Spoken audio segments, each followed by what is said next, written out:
The bell above the diner door chimed an even, familiar note that Bella had learned to measure her mornings by. It was small and tinny, the kind of sound that seemed to belong to an older world, to vinyl booths and paper placemats and coffee brewed in a pot that never quite reached perfection. She liked the bell. It punctuated routine with a promise. Someone else would arrive. Someone else would need something simple. And for a moment the world would fit inside that warmth. Morning Glory was a narrow slice of the city pressed between a laundromat and a faded bookstore. Its neon sign hummed a little at night and looked tired during the day. But inside, the counter was polished where elbows rested. The booths were lined in mustard vinyl with traces of years of gum and laughter, and booth 4 had a small brass plaque that read, faded but legible, Arthur's Corner. They kept it under a protective sheet of plastic. Arthur liked to sit there, and after he stopped coming, the staff kept the plaque, because some things deserved to be remembered, the way a cracked mug deserved to be used anyway. Bella moved through the morning with the choreography of someone who had performed the same gestures thousands of times. She slid a plate of eggs into a booth, wiped a drip of coffee she couldn't quite keep from escaping the pot, and cut the diner's toast into 4 precise triangles. The ritual Arthur had taught her, or rather asked for once, and she found herself doing it for customers who had never met him. Little attentions mattered here. A napkin folded with a corner for your fingers, butter set on the plate so it softened by the time you ate. It was how dignity lived in small places.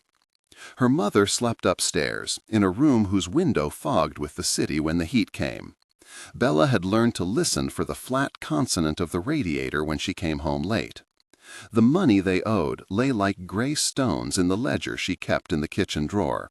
Medical bills, past due notices slipped under the door in the night, a phone call from a bank that ended with stilted apologies.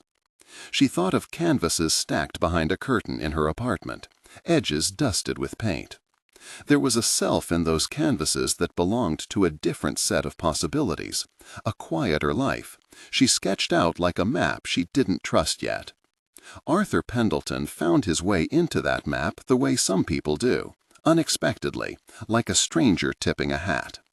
He had been an unhurried presence at the corner booth for years, a man who read the newspaper the way others prayed, who left a folded bill thick enough to keep things going when the register came up short. Once he had asked for his eggs a particular way. Another time he had insisted on talking about the city's old theater until Bella found herself listening. He was mostly solitary, and the staff called him Mr. Pendleton. Pendleton for a long time, until one evening, when the light had burned a little longer, and the rain had asked nothing of them, he told her his name with a softness that asked for no reply. On the morning the lawyers arrived, the bell sang its little familiar note and brought the city with it. A delivery man whose hat was soaked at the brim, a retired teacher who read sections of the paper aloud to anyone who would listen. Bella balanced a coffee at booth 4 and watched the empty seat across from the brass plaque, the place Arthur used to gray his hands on the table. It was a morning like any other until 2 black cars rolled up to the curb and 4 men in suits came through the door. The bell sounded brittle against the suddenness of authority. They were not men who belonged in a diner. They moved as if the room was a different country they had entered by accident. Their shoes made small, exact sounds on the linoleum. 2 stayed near the door like sentries, ears attentive. 1 took note of the register.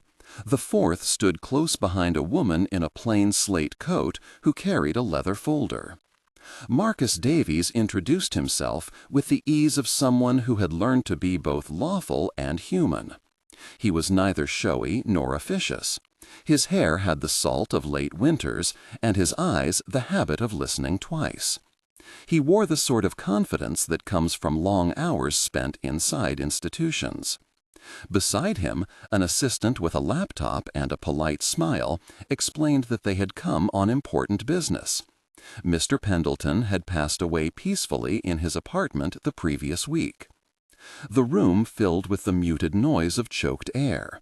People set down cups as if they might forget them otherwise. Bella felt a hollowness like the inside of a bell in her chest. Arthur's death, when it was put in words that fit the morning, felt too big for the place. Marcus, as if anticipating the ache, said it gently. "He died quietly," he said. "He was found at home. We have some arrangements to discuss." Out came a small envelope from the leather folder. The paper inside smelled faintly of cedar. Everyone in the diner had, in small ways, been a part of Arthur's life.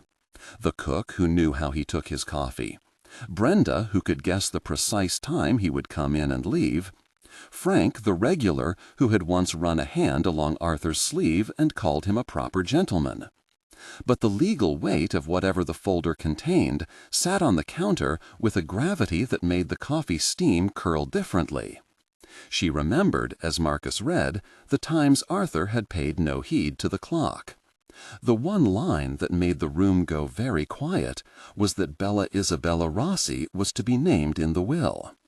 They called her by her full name, as lawyers do, and for a moment Bella thought of the ledger in the kitchen drawer, and of paints tucked behind curtains, and of her mother's sleeping face upstairs. Marcus unfolded the page like someone opening a delicate map. "The deceased has bequeathed to Isabella Rossi, the Morning Glory Diner, $250,000 in cash and a portfolio of investments valued at $5 million, he said, his voice steady, not loud, as though not to break anything fragile. There were small murmurs, a deposited cup clinking against a saucer. The two men in dark suits by the door did not move. Caleb Pendleton's name was on the page too, but not as Bella had expected. He was mentioned as the son left with responsibilities in the family, and the name raised a different kind of hush, a bristling, thin sound that traveled through the regulars like a warning. Caleb was a presence in town, a younger scion with a suit tailored to be noticed, with words that landed like decisions.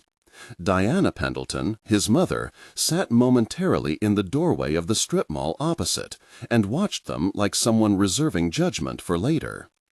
"You must accept these things with care," Marcus said, eyes to Bella.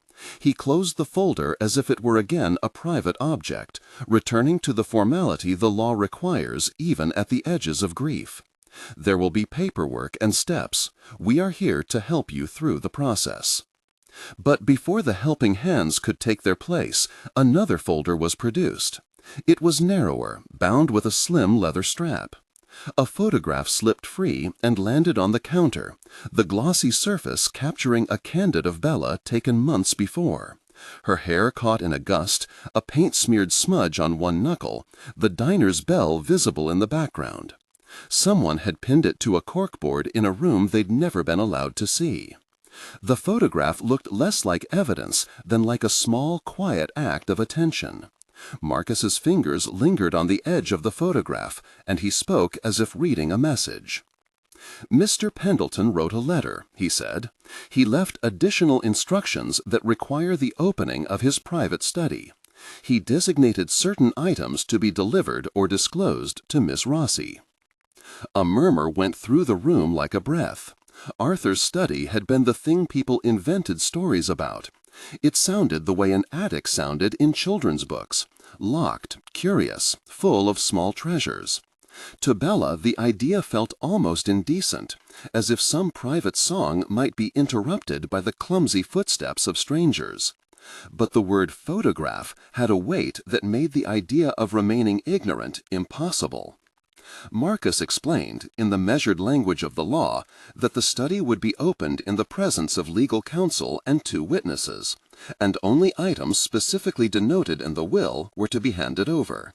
"There are security measures," he said, and, as if having summoned them, one of the men by the door produced a brass key on a ring. It was heavy and old, its teeth worn the way things that have been used for gentleness are worn. Bella's hands were wet from washing up a stray cup, and she gripped the edge of the counter until her knuckles whitened. The brass key seemed too grand for something as ordinary as a diner. Yet when Marcus extended the key toward her, it felt small and exact. The metal was cool in her palm and matched the color of the plaque on booth 4 if she let herself believe in small coincidences. She had only ever held keys for doors that led to apartments and back rooms. This key felt like an invitation to a life with other rooms in it. That afternoon, after the patrons had gone and the bell above the door chimed only when the evening took its breath, Bella stood at the counter and watched the sun lay itself across the vinyl. She let the key rest in her palm while Brenda told a graceless joke she couldn't help but smile at, and Sal leaned against the coffee machine with his habitual stoic loyalty. They spoke in the low hum of people who loved a place more than a landlord did. "Arthur liked you," Brenda said finally, the words simple and true. "Arthur liked quiet things," Sal corrected, "and he recognized when someone treated the little things as if they mattered." Bella thought of cutting toast into quarters and the small dignity of a napkin folded for fingers. The idea that those tiny choices had been seen by a man who owned towers somehow made her want to laugh softly and cry with equal force. She took the key home and tucked it into the pocket of her jacket where her fingers could find it during the night. Opening Arthur's study required more than a key. The penthouse where he had lived was a glass thing that looked out over the river and the roofs of buildings like a careful comment on the city. Marcus arranged the appointment, and at the door of the building, 2 men in suits whose shoulders didn't bend to warmth led them inside. Bella walked with her hand over the brass in her pocket and noticed how everyone else moved as if they were in a different register of privacy. The elevator smelled faintly of lemon polish and felt like the inside of a vault. The study, when the door opened, was not a ruin of riches. It had the volume of a private museum at first glance, walls of books under labels, frames with placards, a solemnness to the objects placed like relics. Look closer and it became intimate. There were half-finished letters in a tray, reading glasses with a scratch across one lens, a mug with dried coffee inside. A corkboard leaned against a side wall, strings crossing from thumbtack to thumbtack like the threads of a life. At the center of it was a photograph of Bella taped down with a trembling hand in the corners. Her breath caught so quickly she almost forgot how to speak. The photograph was smaller than she had expected, printed in a modest size and pinned among clippings and notes. A line connecting her image to a newspaper clipping about a forgotten community art class Arthur once anonymously funded. A thread joining her to a receipt from the diner stamped in the corner. Not everything was explained, just as music suggests more than it says. Marcus moved with the calm of someone who had rehearsed shock in his head and decided it was better not to look surprised. Mr. Pendleton followed her for a while, Marcus said. He remarked on the way she kept the diner. He kept records, small things that mattered to him. He wanted them examined before decisions were made. Tucked into an envelope was a short letter in a careful hand. Bella unfolded it and read, breath shallow enough that the paper fluttered. Arthur's handwriting was precise, and the lines were blunt, full of the kind of tenderness that is often disguised as practical instruction. "Isabella," it began, "you have a way of seeing small things. Please tend to what matters. There will be people who will tell you that value is a number. It is not. Find the people who feed the heart of the place. You must be fierce with gentleness. If there is ever a moment you feel lost, find the brass key." There was one more object on the desk that the lawyers had been careful to bring into the light. A single stock certificate, crisp and folded into the corner of a page. The certificate bore the name of Pendleton Holdings and listed a single share, the kind of thing that meant most to those who imagined power in dry, numerical terms. Marcus explained that the certificate granted standing as a shareholder. And in the bylaws of the company, there was a clause, a procedural artifact, which allowed a shareholder present in person to request floor time at the annual meeting. It doesn't give you a controlling stake, he warned, but it gives you a voice in the room. Caleb Pendleton, when he learned of the bequest, reacted as if the world had placed a pebble in his shoe. The younger man's face folded through annoyance into outrage in public the way some actors shift effortlessly between masks. He called it an injustice. He called it an aberration. He had people who echoed his sentiments in language sharp enough to cut the air. He suggested, through attorneys and through a barrage of carefully chosen newspaper quotes, that the will might be contested. Diana said nothing at first, which was its own statement of readiness. For Bella, the days after the study became a lesson in learning how to be present where power once seemed to be someone else's habit. Marcus moved from the role of a man reading a will to that of a tutor. He taught her about fiduciary duties in the simplest terms, that money asks questions and asks for answers, that a boardroom is a kind of mouth for the company, and that speaking in it requires both a steady voice and evidence you can hold in your hands. Caleb Pendleton, when he learned of the bequest, reacted as if the world had placed a pebble in his shoe. The younger man's face folded through annoyance into outrage in public the way some actors shift effortlessly between masks. He called it an injustice. He called it an aberration. He had people who echoed his sentiments in language sharp enough to cut the air. He suggested, through attorneys and through a barrage of carefully chosen newspaper quotes, that the will might be contested. Diana said nothing at first, which was its own statement of readiness. For Bella, the days after the study became a lesson in learning how to be present where power once seemed to be someone else's habit. Marcus moved from the role of a man reading a will to that of a tutor. He taught her about fiduciary duties in the simplest terms, that money asks questions and asks for answers, that a boardroom is a kind of mouth for the company, and that speaking in it requires both a steady voice and evidence you can hold in your hands.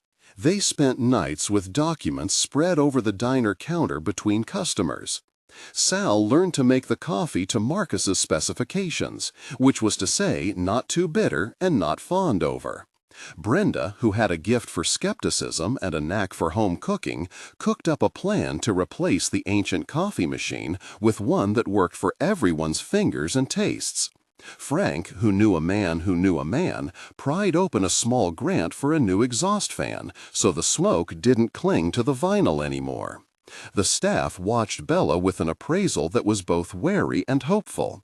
Sometimes people are convinced that when wealth arrives, it changes people into strangers. She tried to show them, in short practical moves, that her inheritance was a tool she meant to use to sustain what had always kept the morning glory true. The ritual of a boiled egg served at the right moment, a name called with respect. Caleb did not keep his displeasure private. He made strategic statements intended to rattle. At a trustees' luncheon, he called the legacy a misallocation of assets and suggested that someone with professional experience should oversee the diner, that running a restaurant was hardly a worthy investment of millions. His words landed cold and clinical, the sort of language used to strip warmth from a thing. He hired a small army of corporate advisors who constructed graphs and timelines and a case for expediency. They spoke about efficiency like a hymn of reason. Bella felt cornered not by wealth but by the smell of being misread. She practiced her replies in the reflection of the diner window at night, staring at a woman who needed to make herself into someone bigger without losing the parts that had gotten her there. Marcus told her to keep things clear and concrete. Tell your story, show them the evidence from Arthur's study, and tie it to the bylaws. People respond to dignity, he said one night after the kitchen had cooled. They also respond to facts. Combine both. Those were the months when Bella became an amateur of other people's languages, corporate bylaws, shareholder meeting procedures, and the small arithmetic of votes. She learned to hold a stack of documents like a person holding a box of fragile plates, with care and intention. She met with a financial advisor who explained the portfolio in a voice that made numbers seem less like instruments of power and more like seeds that needed tending. They rebalanced conservatively, in a way that would steady the diner without fetishizing profit.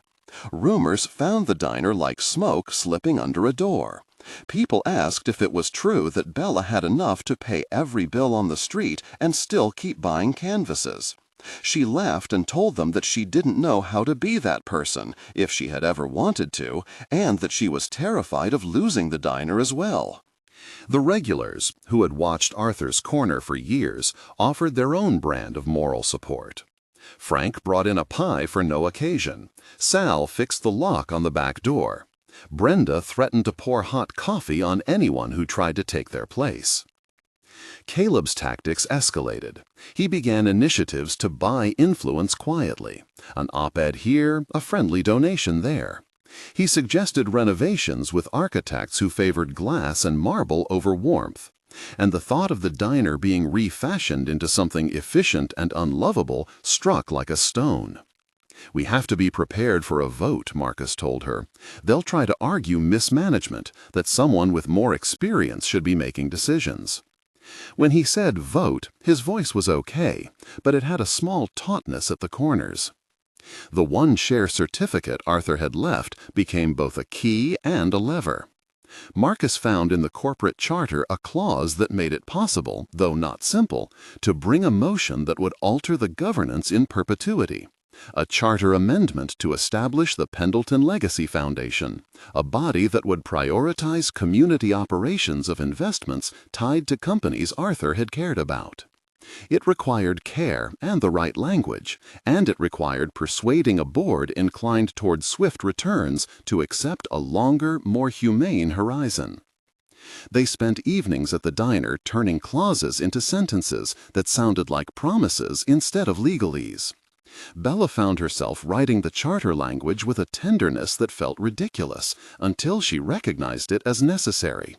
The difference between a rule that read like a threat and a rule that read like a mission statement is the way the words hold people's dignity. She argued for a clause that would give priority to community-oriented ventures and to the preservation of small institutions like the Morning Glory. Marcus advised on the mechanisms, the thresholds of votes, the manner in which the amendment would be presented. They sprinkled in facts Arthur had gathered in his corkboard. Notes about community programs he'd supported, receipts of grants, the photograph of Bella taped in the center like a small godmother. Yet there was a risk at every meeting, a calculus of pressure and resistance. Caleb had allies, shareholders for whom the language of return eclipsed every other value. He had the kind of presence that made the boardroom a place where people measured their words not by virtue but by consequences. He proposed a no-confidence motion against the plan to establish the foundation, arguing that it would constrain the company's flexibility. "We cannot allow sentiment to drive our portfolio," he said, in an address that had been carefully prepared to look like prudence. The day of the shareholder meeting felt like the way a city holds its breath before rain. The Pendleton Global boardroom was a long, cool room with glass and polished surfaces. Standing in the doorway, Bella felt the brass key in her coat like a small talisman. She wore a simple dress she had bought on sale, and her hair was pulled back with a clip she'd found in the bottom of her apron. She did not want to look like anyone's idea of an heiress. She wanted to look like someone who could be trusted. Caleb arrived surrounded by a constellation of people who had learned to speak the language of power. He moved with his usual composure, the kind that had been honed by dinners and introductions. Diana sat at his side, folded like a portrait. The board came in behind them, some curious and some weary. Marcus took a seat beside Bella as if to anchor her to the facts. Caleb's opening remarks were the clipped, efficient words of someone trying to make discomfort sound rational. He presented charts that flattened the complexities Arthur had collected. He suggested that the foundation would be expensive, a liability to shareholders. "We must protect the company's ability to act freely," he said. The room hummed with the muffled sense of a contest that had been forecast in small prints and whispered meetings. When it was Bella's turn, she stepped forward with the brass key tucked in the inside pocket of her coat. She had the photograph from the corkboard folded in her hand, and a small packet of photocopies of Arthur's notes. She felt then what she had been learning, that speaking was not merely a performance, but a service to the truth. She told them the story Arthur had assembled in fragments. She spoke of the way he had quietly funded a community art class, of the years he had sat in booth 4 and watched the rhythms of the diner, the way he had thought about the city not as a ledger, but as a place stitched together of small services. Her words were not long, they were precise and plain. "Arthur believed that value is not only dollars," she said. "He left evidence of where he put his care. This isn't about sentiment, it's about stewardship." She produced the photograph and the scrapings of paper from his corkboard and laid them on the table for everyone to see. The boardroom had been designed to show things off in pristine light, and the scraps looked awkward there, like someone had brought poppies into a museum. Marcus methodically explained the technicalities, the single share, the provision that allowed a shareholder to request floor time, the manner by which an amendment could be proposed. He spoke in measured cadences so that the lay reader of the world would not be lost in the legal forest. When they called for the vote on Caleb's motion of no confidence, the room felt like a small theater, a rustle of ballots, a pause for the clerk to count. The people who had arrived convinced that efficiency mattered more than memory sat in their chairs like men holding pens they did not fully own. The result arrived with the quiet weight of things decided. The motion failed. It failed not simply because numbers had shifted, but because a narrative had been reframed. The amendment to create the Pendleton Legacy Foundation came next, and Bella watched as the same hands that had been so eager to measure returns considered language that favored stewardship. The vote, in the end, was not unanimous. There were abstentions. There was one negative. But the amendment passed. Caleb left the boardroom with a face that had learned to make displeasure into a mask of something else. Diana's mouth formed a thin line. The press outside had been waiting with their own hunger for spectacle. Bella stepped out into the city and felt the weight of people's attention there as if it were a warm blanket and a cool wind at the same time. Back at the diner, booth 4 had a new reverence. They replaced the coffee machine with one that hissed and sang, and the repairs on the exhaust fan made the air sweet and less like old smoke. They repainted the trim in a color that promised endurance rather than fashion. Bella hired a part-time nurse to help her mother, the kind of relief that makes decisions possible. She put aside money into an account meant for repairs and for an after-school arts program she wanted to start in the diner's back room. Marcus continued to visit, less as an overseer and more as a friend. Over time, he ceded more of the legal scaffolding to the Foundation's board, a body that included people Bella trusted. Frank, who knew how to make a pie that tasted like comfort. A former teacher from the neighborhood whose name was a steadying thing. And a local business owner who had kept their lights on through storms. They did not title themselves as saviors, only as stewards. Arthur's photograph remained on the corkboard in the study, but its meaning deepened. It was not an emblem of a single man's charity. It was a map of how small attentions ripple. Bella visited the study sometimes, the brass key in her hand, and found in its drawers small receipts and notes that Arthur had left like breadcrumbs. He had kept a ledger of where he directed quiet funds, a list of people he admired, and a short page in which he apologized for the ways the world had hardened his heart and admitted the smallness of what he had once thought important. Reading it, Bella felt a tenderness that had nothing to do with his money and everything to do with the way he had used it. There were pressures still, shareholders who asked for quarterly reviews and analysts who wanted updates. But the Foundation's charter had teeth in the sense that it became a reasoned plan rather than an abstract promise. It would fund community programs and protect small civic anchors so that places like the Morning Glory wouldn't be priced out of existence because somewhere had decided that rent must grow like a plant unpruned. Months later, on a gallery wall above a small cluster of patrons, Bella hung a painting titled Booth Light. It was not a masterpiece by the standards of the art world, but it caught the way the diner's lamplight softened the edges of things.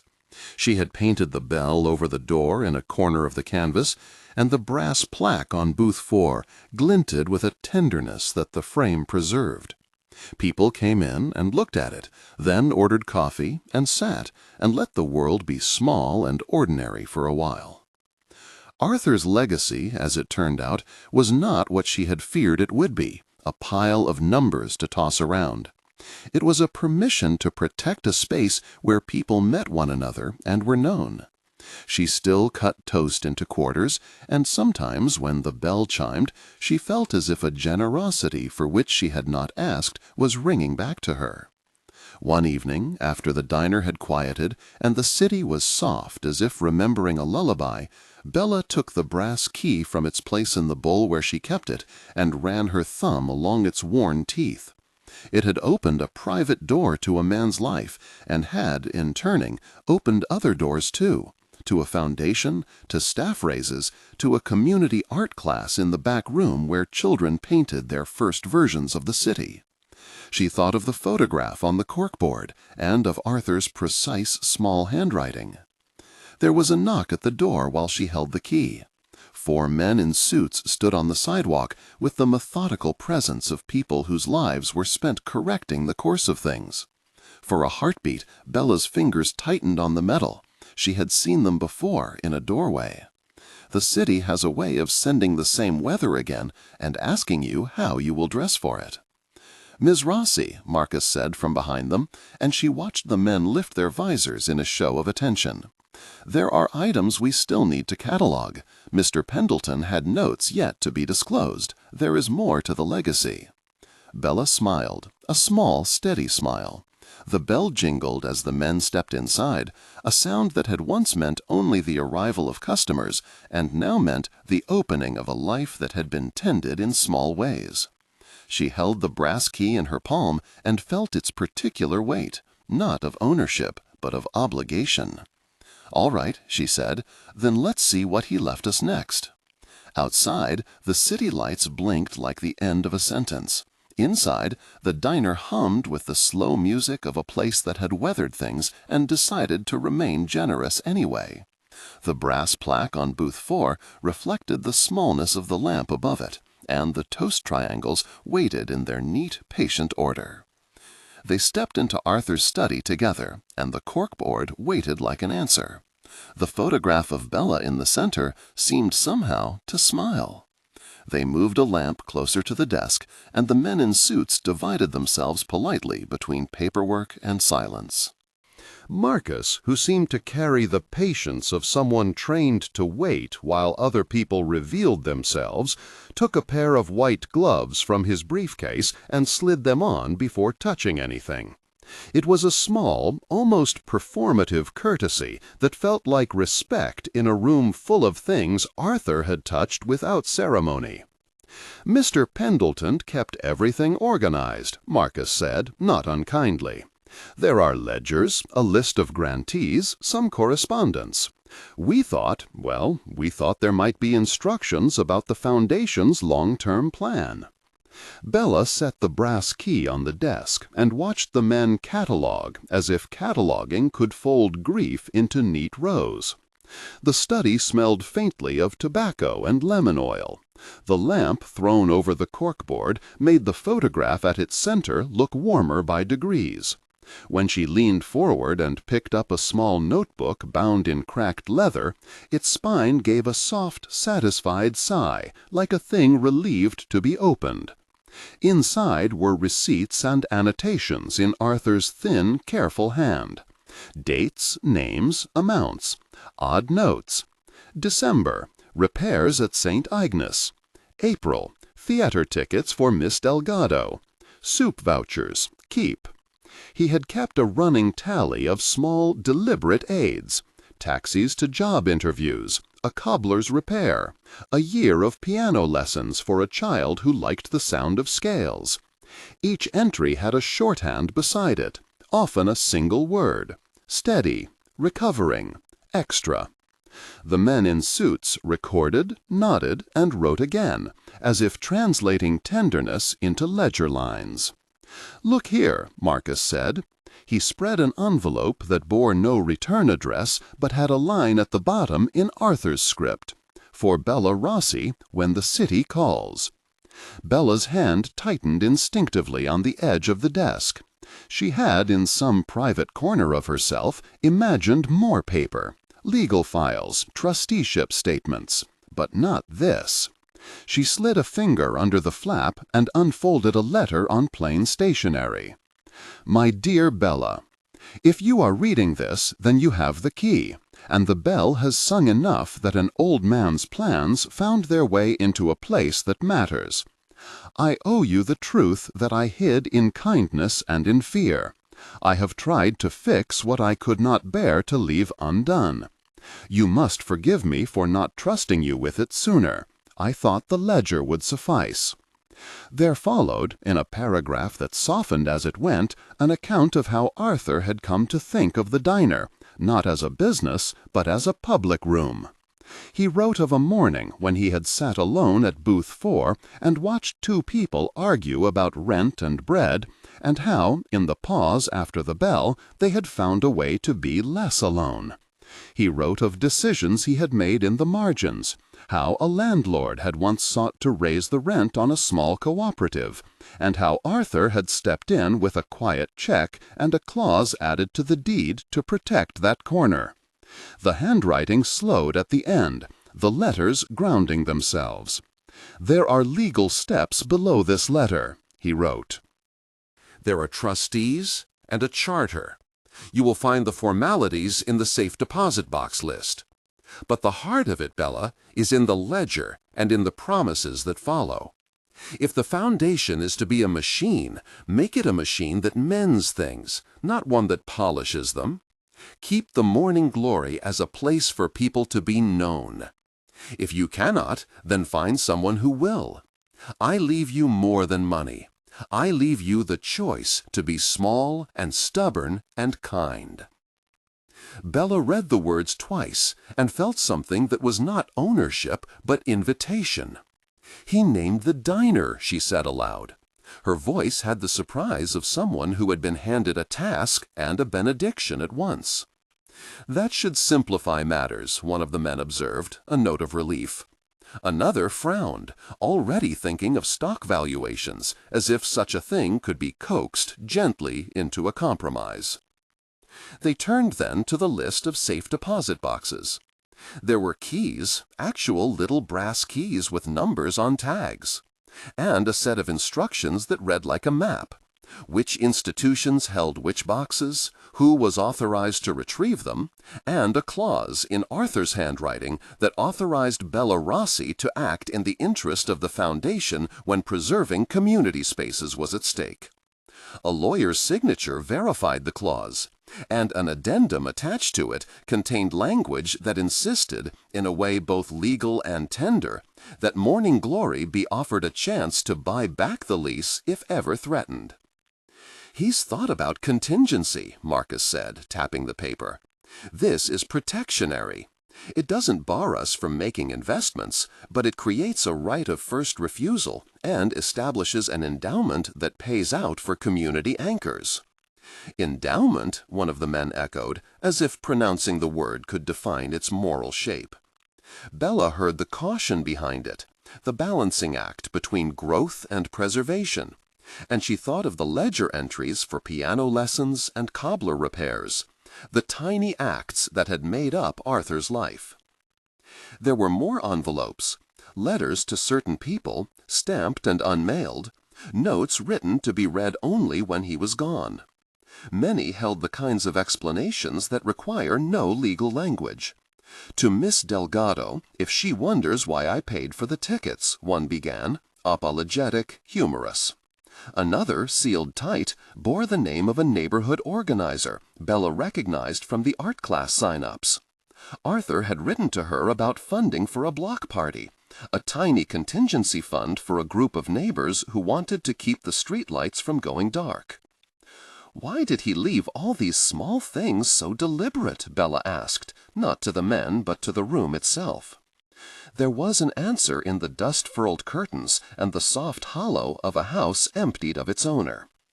Arthur had believed that smallness deserved paperwork too, that small joys and quiet rescues required guardians. One envelope, thicker than the rest, bore no name. Its corner was dog-eared, as if Arthur had thumbed it often. Bella opened it with the care of someone untying a ribbon.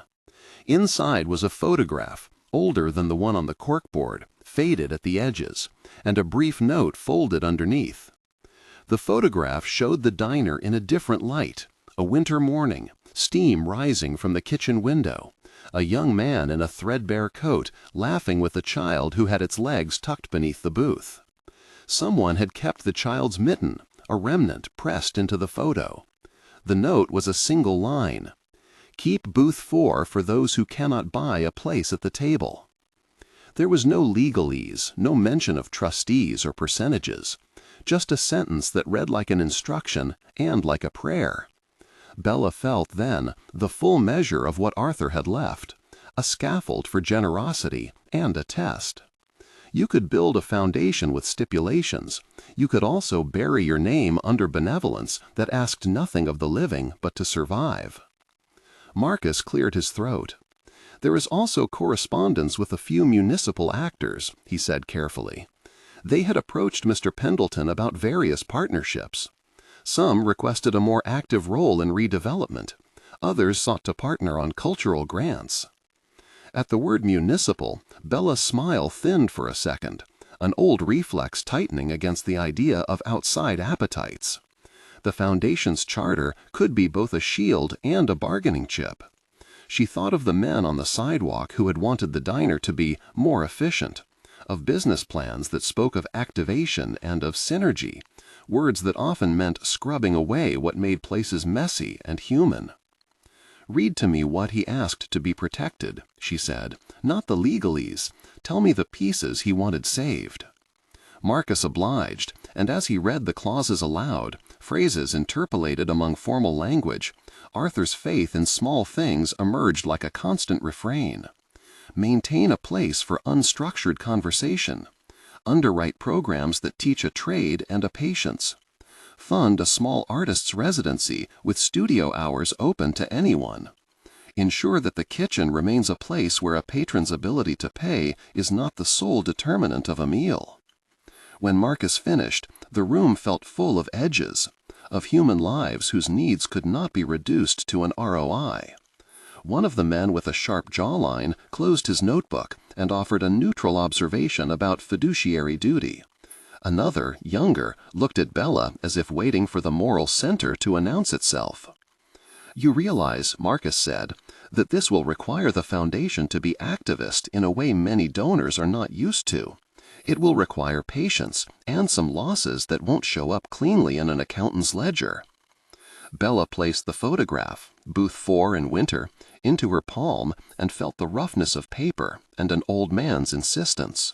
She had, in the weeks since Arthur's death, thought of preservation as a kind of nostalgia, a reaching backward to keep one piece of the past intact. Now it felt like something else, a demand that the future allow for noise and unpaid conversations, for a child's mitten to be left on a seat, for a painter to hang work that was not priced by its marketability.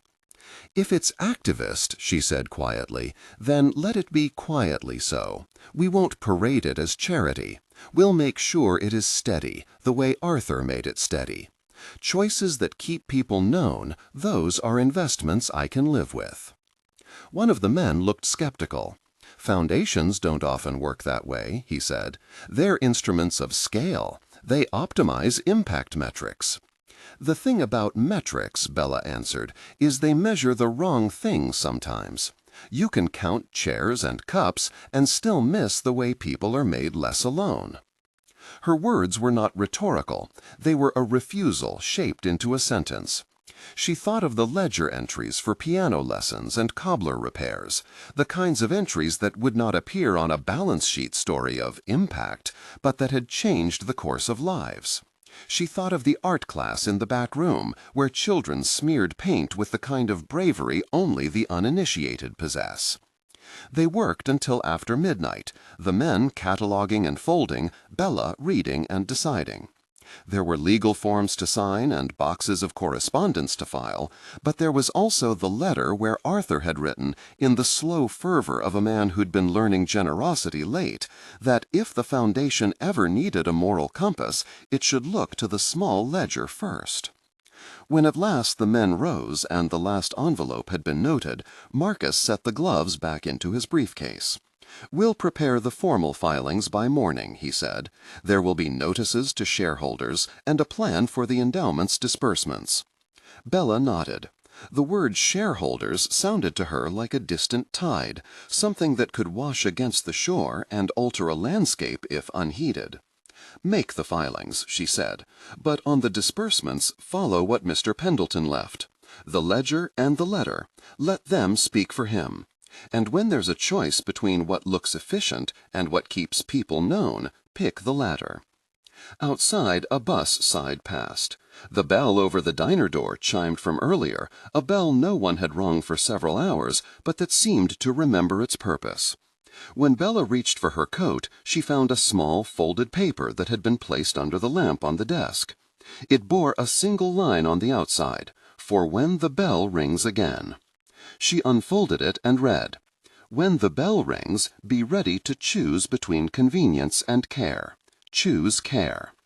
She folded the note and tucked it into her pocket. The men left with their briefcases and their polite assurances, and the study settled back into its domestic hush. The photograph on the corkboard watched Bella move through the room as if it were keeping time. At the diner, the night crept in with the kind of patience of an old friend. The kitchen light glowed through the back window. The rhythm of the coffee machine hummed like a steady heartbeat.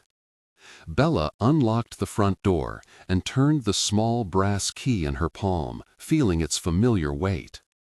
She walked behind the counter where Rosa was wiping down the surface and Theo was stacking chairs, and the two looked up in unison as if they had been expecting the sound of her feet. "You'll be glad to know," Bella said, and the words settled into the air, "that Mr. Pendleton left us a few things." Rosa's smile was a quiet, unassuming thing. "Was it money?" she asked, the practical question of someone who made meals and knew the cost of flour.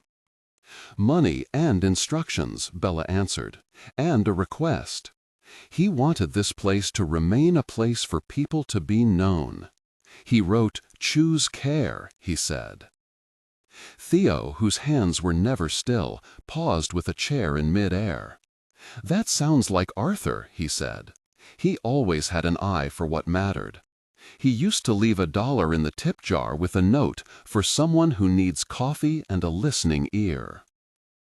Bella thought of the small entries in the ledger, the quiet economy of attention that had been Arthur's true bequest.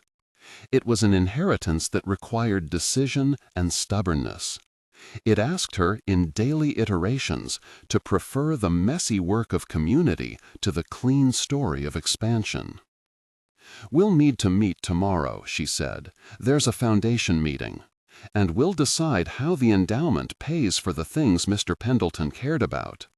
But for tonight," she looked around the diner.